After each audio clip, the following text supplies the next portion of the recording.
Hello guys, welcome back to our channel. வீடியோக்குள்ளே போகிறதுக்கு முன்னாடி நம்ம சேனல் நீங்கள் ஃபஸ்ட் டைம் பார்க்குறீங்கன்னா மறக்காமல் சப்ஸ்கிரைப் பண்ணிக்கோங்க. இன்றைக்கான வீடியோ என்னென்னு பார்த்தீங்கன்னா காலிஃப்ளவர் பக்கோடா தான் செய்ய போகிறோம். அது எப்படி செய்கிறதுன்னு பார்த்துடலாம் வாங்க. ஒரு பெரிய சைஸ் காலிஃப்ளவர் எடுத்து இந்த மாதிரி கட் பண்ணி எடுத்துக்கோங்க. குட்டி குட்டியாக இல்லை பெரிய சைஸ் வேணுனாலும் கட் பண்ணிக்கலாம். நான் வந்து மீடியம் சைஸில் கட் பண்ணி எடுத்திருக்கேன். ஸ்டவ் ஆன் பண்ணிவிட்டு இந்த மாதிரி ஒரு பாத்திரம் வச்சுக்கலாம். வச்சுட்டு தண்ணி சேர்த்துக்கோங்க. இப்போ இந்த பாத்திரத்தில் வந்து நம்ம கட் பண்ணி வச்சுருக்கா காலிஃப்ளவர் எல்லாத்தையும் சேர்த்துக்கலாம். இது ஆல்ரெடி நான் வாஷ் பண்ணி எடுத்து வச்சுருக்கேன். இந்த காலிஃப்ளவர் ஒரு 2-3 வாட்டி வந்து வாஷ் பண்ணி எடுத்துக்கோங்க.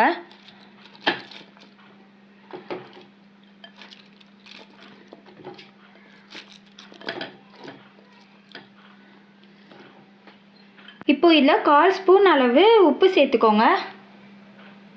1/4 ஸ்பூன் அளவு மஞ்சத்தூள் சேர்த்துக்கோங்க. இப்போ காலிஃப்ளவர் 2 to 3 மினிட்ஸ் வந்து வேக வச்சு எடுத்துக்கலாம். காலிஃப்ளவர் பார்த்திங்கன்னா இப்போ வெந்துருச்சு. இதை வந்து தண்ணி இல்லாமல் நல்லா வடித்து எடுத்துக்கலாம்.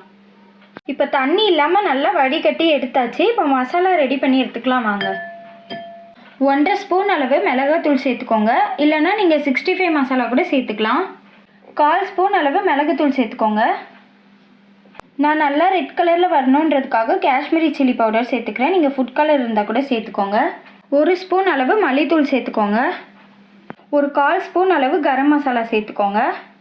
1/4 ஸ்பூன் அளவு அரிசி மாவு சேர்த்துக்கோங்க. நல்லா கிறிஸ்பியாக கிடைக்கும். 1/2 ஸ்பூன் அளவு கடலை மாவு சேர்த்துக்கோங்க. 1/2 ஸ்பூன் அளவு கார்ன்ஃப்ளவர் மாவு சேர்த்துக்கோங்க. ஒரு 1/2 ஸ்பூன் அளவு இஞ்சி பூண்டு பேஸ்ட்டு சேர்த்துக்கோங்க. தேவையான அளவு உப்பு சேர்த்துக்கோங்க. நம்ம ஆல்ரெடி வந்து காலிஃப்ளவர்லேயே உப்பு சேர்த்துருக்கோம், அதனால் கொஞ்சமாகவே சேர்த்துக்கோங்க. கடைசியாக எண்ணெய் சேர்த்துக்கலாம். எண்ணெய் சேர்க்கறதுனால மசாலா வந்து பிரிஞ்சு வராமல் இருக்கும் நமக்கு. இப்போ இது எல்லாமே வந்து மிக்ஸ் பண்ணிக்கோங்க.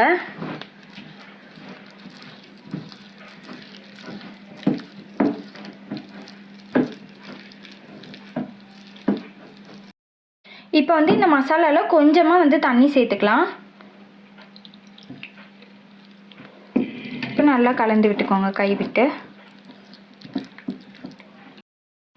இப்போ இந்த காலிஃப்ளவர் எல்லாத்தையும் ஒன்று ஒன்றா சேர்த்து நல்லா மிக்ஸ் பண்ணி எடுத்துக்கலாம்.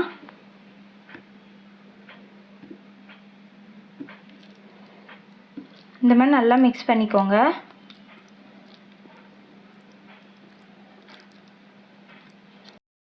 மசாலா நல்லா கலந்து விட்டாச்சு. இப்போ ஒரு அகலமான கடாய் எடுத்து எண்ணெய் நல்லா சூடு பண்ணி வச்சுக்கலாம். அகலமான பாத்திரமாக எடுத்துக்கோங்க.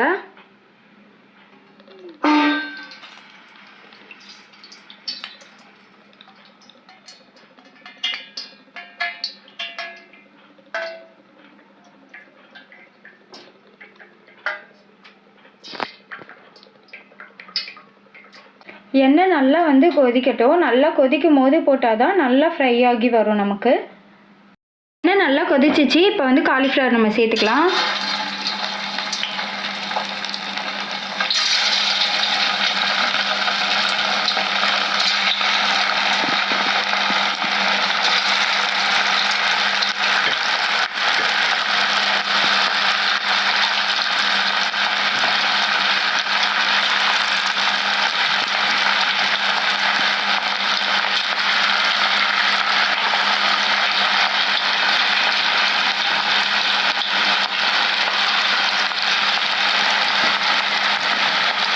ஒன்று மேலே ஒன்று படாத மாதிரி இந்த மாதிரி தள்ளி தள்ளி சேர்த்துக்கோங்க.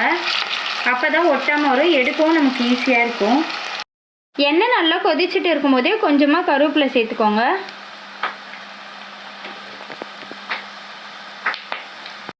இப்போ திருப்பி விட்டுக்கலாம்.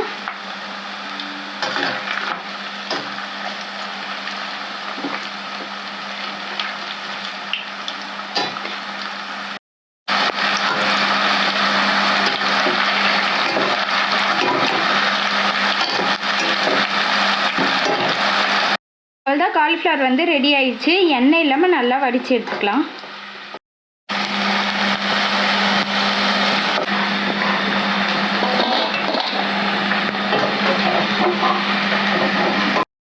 அதே மாதிரி இப்போ எல்லா காலிஃப்ளவரையும் எண்ணெயில் போட்டு எடுத்துக்கலாம்.